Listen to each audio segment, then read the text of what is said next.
मैं उत्कर्ष आज आपके सामने हाइट एंड डिस्टेंस का पार्ट सेकंड लेकर आ चुका हूं। और स्टूडेंट्स, मैं आपसे पहले ही बता चुका हूं कि ये जो मैं कॉन्सेप्ट क्लियर करा रहा हूं और जो क्वेश्चंस हल करा रहा हूं वह पॉलीटेक्निक को ध्यान में रखते हुए करा रहा हूं।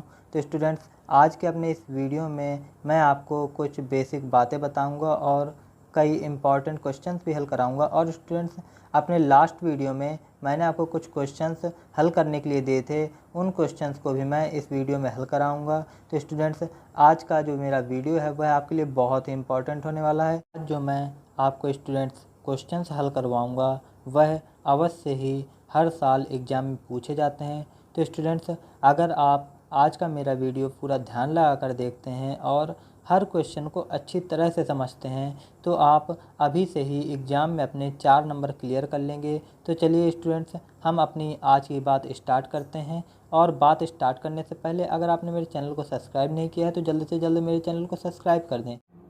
तो माय डियर स्टूडेंट्स, चलिए सबसे पहले मैं आपको कुछ कॉन्सेप्ट क्लियर करा देता हूँ। तो स्टूडेंट्स, आपने देखा होगा कि जो हमारे ऊंचाई दूरी वाले क्वेश्चंस होते हैं उनमें कई बार हमें नाव वाले क्वेश्चंस अर्थात नाव का कॉन्सेप्ट भी मिलता है। तो उसमें स्टूडेंट्स ऐसा होता है कि हमें नाव की चाल दी हुई हो सकती है, या फिर हो सकता है कहता है सवाल कि ये जो नाव है वह सामने दिए अर्थात x मीटर दूर स्थित पुल को कितनी देर में पार करेगी। तो हो सकता है हमसे समय पूछा जाए, हो सकता है हमसे जो पुल है उसकी ऊंचाई पूछी जाए। तो स्टूडेंट्स, जो हमारी नाव की चाल दी हुई होती है वह स्टूडेंट्स कभी कभी किलोमीटर पर हावर में दी होती है। तो स्टूडेंट्स, यदि हमें इसे मीटर प्रति सेकंड में चेंज करना है तो स्टूडेंट्स हमें 5/18 का मल्टीप्लिकेशन इस जिसके साथ राशि दी होती है उसके साथ करते हैं तो यह मीटर पर सेकंड में स्टूडेंट्स चेंज होता है।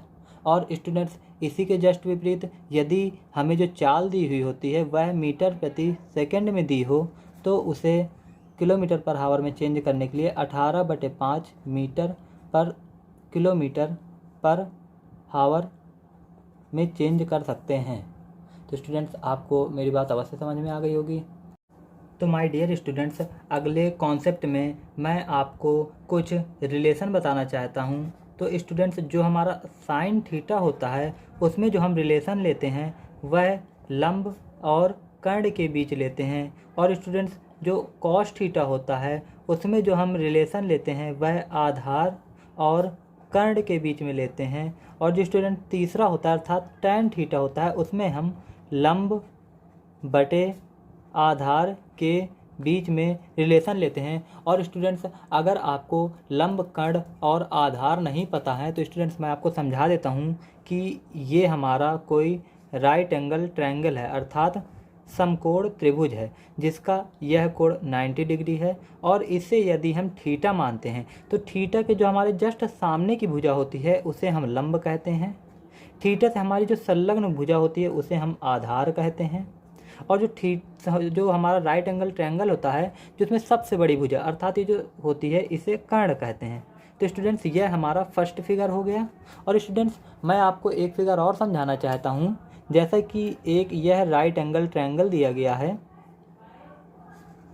तो स्टूडेंट्स आप जानते हैं कि इसमें यह कोण तो अवश्य ही 90 डिग्री का होगा। और यदि हम पहले में थीटा इधर माना गया है और यदि हम थीटा इधर मान लें तो थीटा के सामने वाली भुजा अर्थात इसे हम लंब मानेंगे, इसे हम आधार मानेंगे और सबसे बड़ी भुजा को हम कर्ण मानेंगे।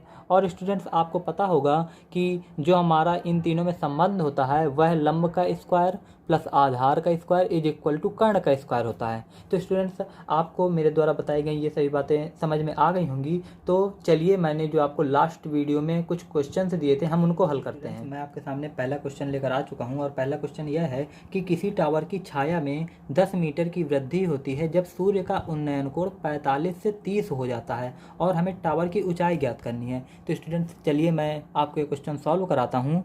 तो स्टूडेंट्स, दिया गया है कि यह कोई आपकी मीनार दी गई है जो कि समतल पर खड़ी है। और माय डियर स्टूडेंट्स, वह कह रहा है कि सूर्य का उन्नयन कोण 45 डिग्री है।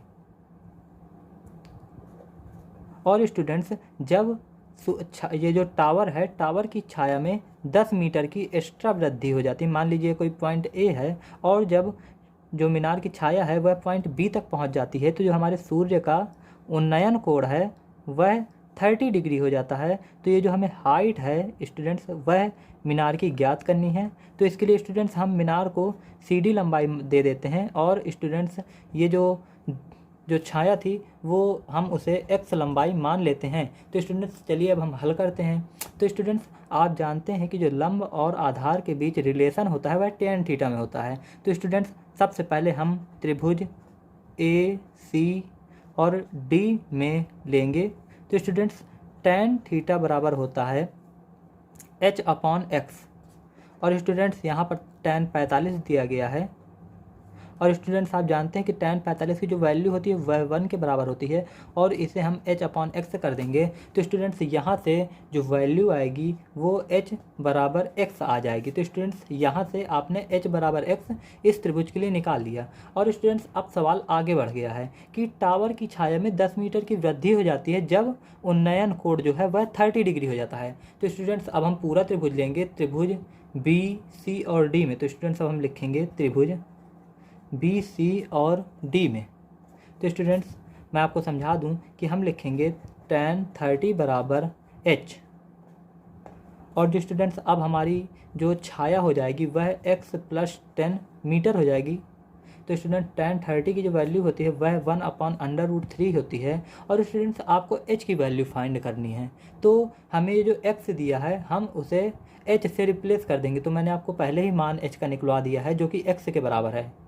तो स्टूडेंट्स यहाँ से x की जगह हम h + 10 रख देंगे और स्टूडेंट्स जब हम इसे सॉल्व करेंगे तो यहाँ से यह √3h h + 10 आ जाएगा और जब आप इसे h को इधर रिप्लेस करेंगे तो यह माइनस में आ जाएगा और √3 - 1 कॉमन हो जाएगा और h बाहर हो जाएगा और यह 10 के बराबर हो जाएगा। तो माय डियर स्टूडेंट्स यहाँ से h बराबर 10/√3 - 1 और स्टूडेंट्स जब आप इस क्वेश्चन में परिमेयकरण करेंगे तो यह h बराबर 10 आपको 2 वैल्यू प्राप्त होगी और यहाँ √3 + 1 स्टूडेंट्स प्राप्त होगा और यह h बराबर 5√3 + 1 मीटर के बराबर स्टूडेंट्स आपको वैल्यू प्राप्त होगी। तो यही इसका आंसर होगा।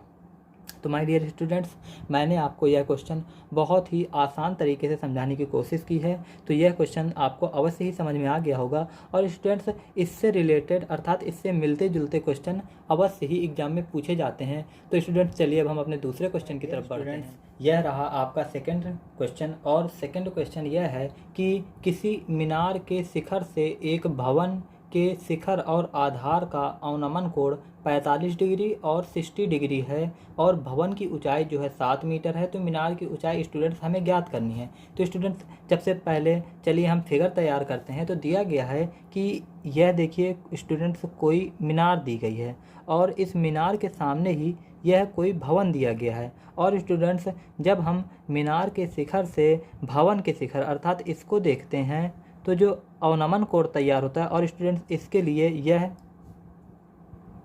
आँखों के लिए यह अवनमन कोण के लिए यह काम करेगा और स्टूडेंट्स यह 45 डिग्री हो जाता है और स्टूडेंट्स जब हम यहीं इस आधार को देखते हैं तो जो एंगल बनता है वह स्टूडेंट्स 60 डिग्री का बनता है और यह समकोण त्रिभुज स्टूडेंट्स तैयार हो गया। और स्टूडेंट्स दिया गया है कि जो भवन की ऊंचाई है वह 7 मीटर है। तो स्टूडेंट्स यहाँ से जब हम इसके पैरेलल लाइन खींचते हैं तो स्टूडेंट्स इधर से हमें जो मीनार की ऊंचाई है वह भी 7 मीटर यहाँ तक की और इसे हम कोई बिंदु मान लेते हैं। इसे A, B, C, D और E स्टूडेंट्स मान लेते हैं। तो जो हमें AB की वैल्यू प्राप्त हुई वह 7 हुई और BC की वैल्यू हम H मान लेते हैं और स्टूडेंट्स इसे हम x मान लेते हैं क्योंकि हमें यह भी ज्ञात नहीं है कि मीनार और भवन के बीच की दूरी क्या है। तो यहाँ से यह BD भी x हो जाएगी। तो स्टूडेंट्स चलिए अब हम क्वेश्चन हल करते हैं और मैं सोचता हूँ कि आपको फिगर मेरे द्वारा जो बताया गया है वह अवश्य ही समझ में आ गया होगा। तो स्टूडेंट्स यहाँ से हम इसे 45 डिग्री लिख लेंगे और स्टूडेंट्स इसे 60 डिग्री लिख देंगे क्योंकि मैंने आपको बताया था कि जो अवनमन कोण का मान होता है वह उन्नयन कोण के स्टूडेंट्स बराबर होता है। तो स्टूडेंट्स सबसे पहले हम त्रिभुज बी सी और डी में कार्य करेंगे तो स्टूडेंट्स बी सी डी में हम tan 45 बराबर, जैसा कि मैं आपको पहले ही बता चुका हूँ कि लंब बटे आधार का रिलेशन होता है, तो यहाँ से स्टूडेंट्स जो हमें वैल्यू प्राप्त होगी वह 1 बराबर h अपॉन एक्स, क्योंकि tan 45 की जो वैल्यू होती है वह 1 के बराबर होती है, तो यहाँ से हमें x बराबर h स्टूडेंट्स वैल्यू प्राप्त हो जाएगी।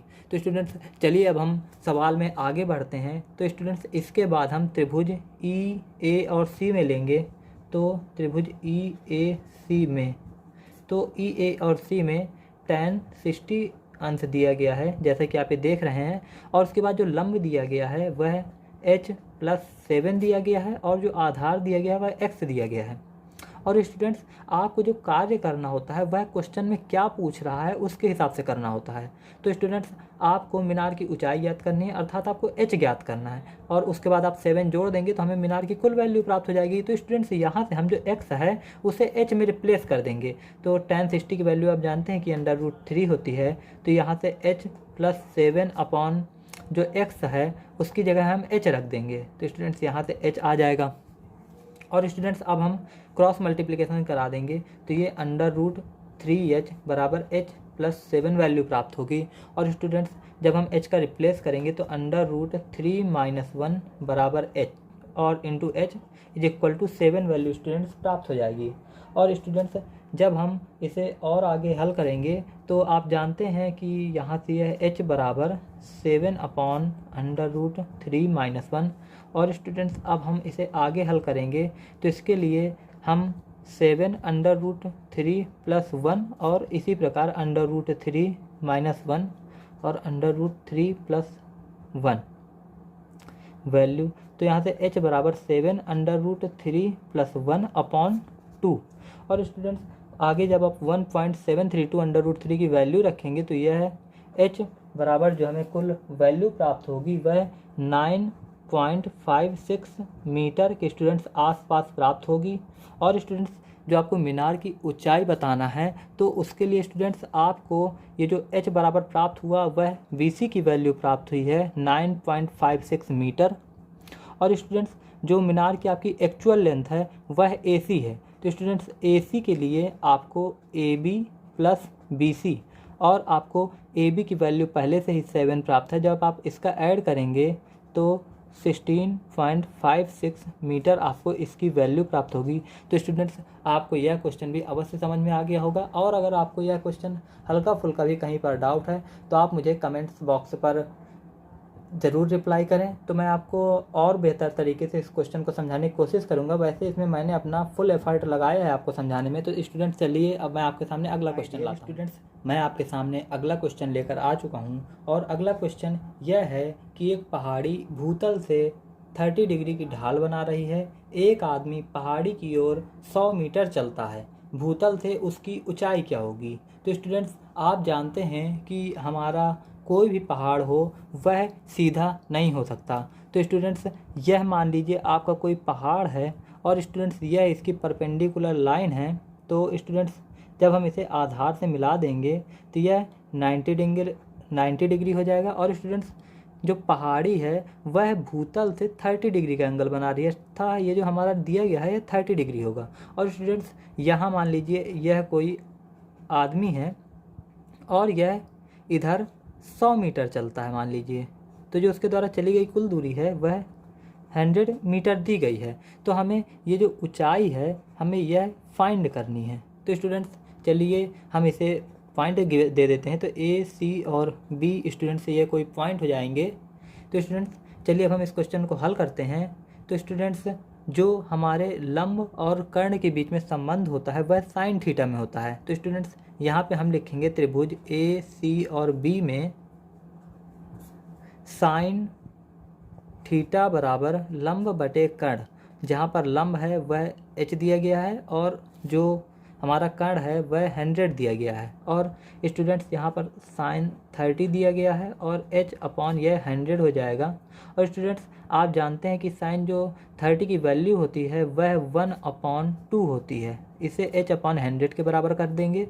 और जब स्टूडेंट्स आप इसे सॉल्व करेंगे तो h बराबर 50 मीटर इसकी जो पहाड़ की ऊंचाई है भूमि तल से वह 50 मीटर आ जाएगी, अर्थात यह व्यक्ति जो हमारा है 50 मीटर ऊंचाई पर खड़ा है। तो स्टूडेंट्स आपको यह सवाल अवश्य ही समझ में आ गया होगा।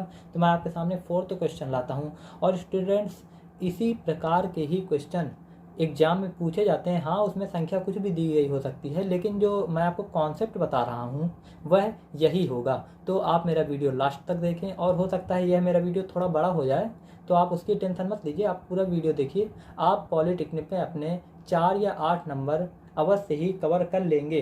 तो माय डियर स्टूडेंट्स, मैं आपके सामने अगला क्वेश्चन लेकर आ चुका हूँ और अगला क्वेश्चन यह है कि एक बिंदु वृक्ष के पाद से 100 मीटर की दूरी पर है। वृक्ष के शीर्ष से बिंदु का जो अवनमन कोण है वह 45 डिग्री मापा गया है। वृक्ष की ऊंचाई ज्ञात करना है। तो माय डियर स्टूडेंट्स, यह हमारा कोई मान लीजिए वृक्ष दिया गया है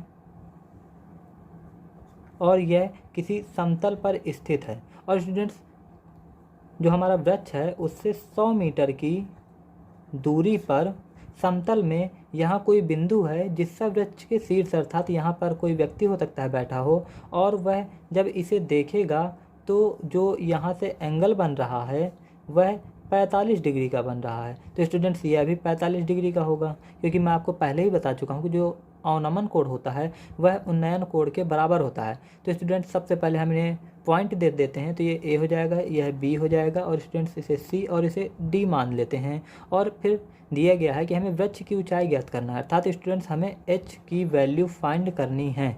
तो स्टूडेंट्स चलिए हम सवाल में आगे बढ़ते हैं। तो मैं आपको पहले ही समझा चुका था कि जो लंब और आधार में संबंध होता है वह tan थीटा में होता है। तो स्टूडेंट्स यहाँ से हम लिखेंगे त्रिभुज ए बी सी में, तो ए बी सी में जब हम लिखेंगे तो यहाँ से tan 45 डिग्री बराबर हो जाएगा h/100, जहाँ पर h है वह लंब है और 100 आधार है। तो tan 45 की आप वैल्यू जानते हैं, तो वह 1 के बराबर होती है, तो h/100। और स्टूडेंट्स यहाँ से जो हमें जो वृक्ष है उसकी जो वैल्यू प्राप्त हुई वह h बराबर 100 मीटर प्राप्त हुई।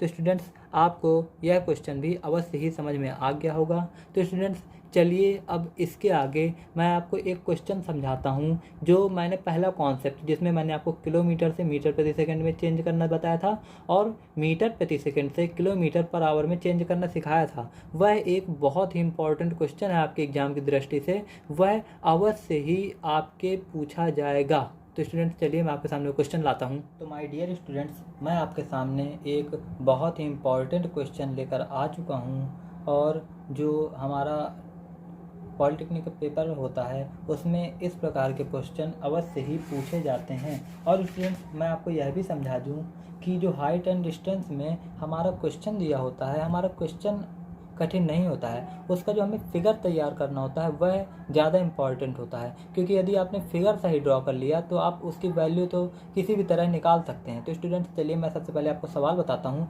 कि एक सवाल दिया गया है कि नदी के 15 मीटर ऊँचे पुल से किसी नाव का अवनमन कोण 30 डिग्री है, और यदि नाव 6 किलोमीटर प्रति घंटे की चाल से चल रही है तो नाव को नदी के पुल के नीचे पहुंचने में कितना समय लगेगा। तो स्टूडेंट्स मैं चलिए सबसे पहले इसका फिगर ड्रा करता हूं। तो स्टूडेंट्स मान लीजिए कि यह कोई पुल है जो कि किसी नदी के ऊपर बना हुआ है। तो स्टूडेंट्स मान लीजिए यह नदी बह रही है,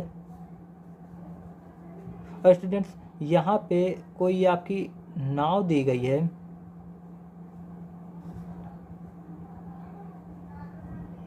जो कि पुल की तरफ जा रही है, और जो स्टूडेंट्स इसकी चाल है वह 6 किलोमीटर प्रति घंटा दी गई है, और जो हमारी टावर की या फिर पुल से मान लीजिए पुल की जो ऊंचाई है वह 15 मीटर दी गई है। तो स्टूडेंट्स इस पुल के ऊपर खड़ा कोई व्यक्ति जब इस नाव को देखता है तो जो उसके आँखों के द्वारा अवनमन कोण अंतरित होता है वह 30 डिग्री का माना गया है।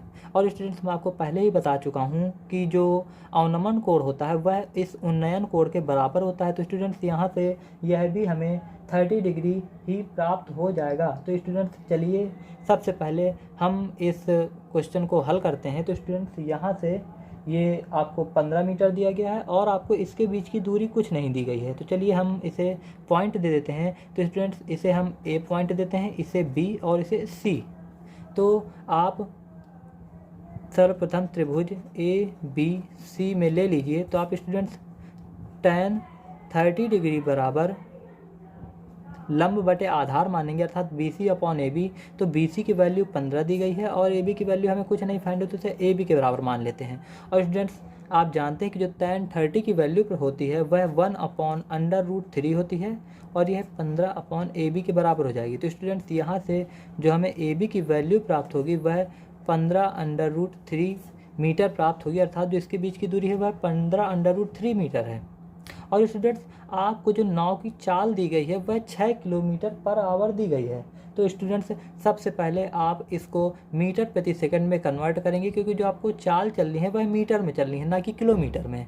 तो स्टूडेंट्स जब आप चाल को 6 किलोमीटर पर आवर से इसे आप मीटर प्रति सेकंड में चेंज करेंगे तो आपको 5/18 का मल्टीप्लिकेशन कराना पड़ेगा, तो यह मीटर पर सेकंड में चेंज हो जाएगी। तो स्टूडेंट्स यहाँ से जो वैल्यू प्राप्त होती है वह 5/3 मीटर पर सेकंड प्राप्त होती है। और इसी के विपरीत यदि यह दूरी हमारी किलोमीटर में आई होती और चाल हमारी मीटर प्रति सेकंड में दी गई होती तो आप 18/5 का गुणा करके उसकी जो चाल है उसे किलोमीटर पर आवर में भी चेंज कर सकते थे। तो स्टूडेंट्स यहाँ से हमारी चाल प्राप्त हो गई है और यह हमारी चली गई बीच की दूरी है। तो स्टूडेंट्स जो हमारा समय प्राप्त करना है, तो जो समय का फॉर्मूला होता है वह दूरी बटे चाल होता है। और स्टूडेंट्स जो हमारी दूरी है वह 15/√3 मीटर है और स्टूडेंट्स जो हमारी चाल है वह 5/3 मीटर पर सेकंड है। तो मीटर से मीटर कट जाएगा और यहाँ पे सेकंड प्राप्त होगा। और स्टूडेंट्स जब आप इसे हल करेंगे तो 5×15 और 9/√3 सेकेंड्स इसे पहुँचने में समय लगेगा। तो स्टूडेंट्स यह इसका आंसर होगा। तो आपको यह क्वेश्चन अवश्य ही समझ में आ गया होगा। तो स्टूडेंट्स मैं आपको एक टाइप का क्वेश्चन और समझाने की कोशिश करूँगा। तो चलिए अब हम अगले सवाल की तरफ बढ़ते हैं। तो माय डियर स्टूडेंट्स, मैं आपके सामने बहुत ही इम्पॉर्टेंट क्वेश्चन लेकर आ चुका हूँ। और स्टूडेंट्स इस प्रकार के क्वेश्चन भी जो आपके पॉलिटेक्निक में अवश्य पूछे जाते हैं। तो चलिए सबसे पहले मैं आपको क्वेश्चन पढ़कर सुनाता हूँ, उसके बाद हम क्वेश्चन को हल करेंगे। तो स्टूडेंट्स क्वेश्चन दिया गया है कि नदी के किनारे से दूसरी ओर के किनारे पर स्थित मकान के शीर्ष का उन्नयन कोण 45 डिग्री मापा गया है। मकान वाले किनारे की ओर 40 मीटर बढ़ने पर उन्नयन कोण 60 डिग्री प्राप्त हो जाता है। तो मकान की हमें ऊंचाई ज्ञात करनी है। तो स्टूडेंट्स सबसे पहले मैं एक आपको मकान खींच देता हूं। तो स्टूडेंट्स मान लीजिए यह एक मकान दिया गया है और स्टूडेंट्स यह एक नदी का किनारा है। तो आपको क्वेश्चन यही दिया गया है कि नदी का एक किनारा है, उसके दूसरी ओर के किनारे पर एक मकान स्थित है और जो इसे है सबसे पहले आप मिला दीजिए तो यह हो गया। तो जो उन्नयन कोण मापा गया है वह 45 डिग्री मापा गया है। तो स्टूडेंट्स यहाँ से 45 डिग्री हो जाएगा। और स्टूडेंट्स जब आप यहाँ से 40 मीटर आगे बढ़ जाते हैं, अर्थात आप इस पॉइंट पर पहुँच जाते हैं, तो जो उन्नयन कोण है वह बढ़कर 60 डिग्री प्राप्त हो जाता है। तो स्टूडेंट्स अब आपको यह फिगर समझ में आ गया होगा। तो हमें जो मकान की ऊंचाई है वह स्टूडेंट्स ज्ञात करनी है। तो इसके लिए सबसे पहले आप पॉइंट दे दीजिए, ये ए हो जाएगा, ये बी हो जाएगा, ये सी हो जाएगा, ये डी हो जाएगा। और स्टूडेंट्स इसके बीच की दूरी हमें पता नहीं है तो आप इसे एक्स मान सकते हैं। तो स्टूडेंट्स हम इसे एक्स मान लेते हैं। तो इसके बाद स्टूडेंट्स सबसे पहले हम tan 60 के लिए इस क्वेश्चन को हल करते हैं। तो सबसे पहले हम त्रिभुज बी सी और डी ले लेंगे। तो त्रिभुज जब हम बी सी डी लेंगे तो त्रिभुज बी सी डी में तो tan 60 बराबर जो हमें वैल्यू प्राप्त होगी वह h/x प्राप्त होगी। और tan 60 की जो वैल्यू होती है वह √3 होती है। तो यहाँ से h/x और स्टूडेंट्स जो यहाँ से h की वैल्यू प्राप्त होगी वह √3x प्राप्त होगी। तो स्टूडेंट्स आपने यहाँ से h की वैल्यू प्राप्त कर ली है और अब हम सवाल में आगे बढ़ते हैं। तो हमें h की वैल्यू प्राप्त करने के लिए अर्थात मकान की ऊंचाई ज्ञात करने के लिए अब इस त्रिभुज ACD को लेना पड़ेगा। तो अब हम लिखेंगे त्रिभुज ACD में तो त्रिभुज ACD में आपको दिया गया है tan 45 डिग्री बराबर h/40 प्लस x। तो स्टूडेंट्स इसके लिए आपको tan 45 की वैल्यू 1 h/40 प्लस x, और स्टूडेंट्स आपको पता है कि जो h का है वह √3x के बराबर है, तो जो हमारा x होगा वह h/√3 के बराबर हो जाएगा। तो 40 प्लस h/√3 हम x की वैल्यू रखते हैं और इसे हम h करते हैं। तो यहाँ से जब हम इसका लासा लेंगे तो 40√3 प्लस h, और जब हम इसका मल्टीप्लिकेशन दूसरी तरफ करा देंगे तो वह हमें √3h के बराबर स्टूडेंट्स वैल्यू प्राप्त हो जाएगी। तो स्टूडेंट्स अब हम आगे सॉल्व करते हैं। तो आप इस h को जब पक्षांतरण करेंगे तो यह 40√3 माइनस h, तो 40√3, तो यहाँ से √3 - 1 अंदर आ जाएगा और हमारा h दोनों तरफ से कॉमन हो जाएगा। तो माय डियर स्टूडेंट्स, अब आप इसका पक्षांतरण करते हैं तो यह 40√3 और √3 - 1 इसके हर में आ जाता है। और स्टूडेंट्स जब आप इसका परिमेयकरण करेंगे तो √3 + 1 और √3 + 1 से इसका मल्टीप्लिकेशन हो जाएगा। तो स्टूडेंट्स यहाँ से जो आपको h की वैल्यू प्राप्त होगी वह 20√3 और √3 + 1 मीटर के आसपास स्टूडेंट्स आपको इसकी वैल्यू प्राप्त होगी। तो स्टूडेंट्स मैं सोचता हूँ कि जो ये मैंने क्वेश्चन आपको समझाया है वह अवश्य ही समझ में आ गया होगा। तो स्टूडेंट्स बस इतने ही कॉन्सेप्ट होते हैं जिससे कि क्वेश्चन पेपर में आपके क्वेश्चन पूछा जाता है। तो स्टूडेंट्स यदि आपको मेरा वीडियो अच्छा लगा हो तो मेरे वीडियो को लाइक कर दें और मेरे चैनल को सब्सक्राइब कर दें, और जो मेरा वीडियो है उसे ज़्यादा से ज़्यादा शेयर करें। और स्टूडेंट्स मैं आपसे एक बात और बोलना चाहता हूँ कि ये जो मेरे वीडियोज़ हैं, मेरे मन में जो क्वेश्चंस आते हैं मैं आपको वही बता सकता हूँ, लेकिन जब आप मेरे 1K फॉलोअर्स अर्थात 1K सब्सक्राइबर्स पूरे कर देंगे तो मैं आपके सामने लाइव आ सकूँगा और आपके द्वारा पूछे गए सभी क्वेश्चंस को आपके सामने रख सकूँगा। तो आप जल्द से जल्द मेरे 1K सब्सक्राइबर पूरे करने का प्रयास करें और ज़्यादा से ज़्यादा मेरे वीडियोज़ को शेयर करें। धन्यवाद।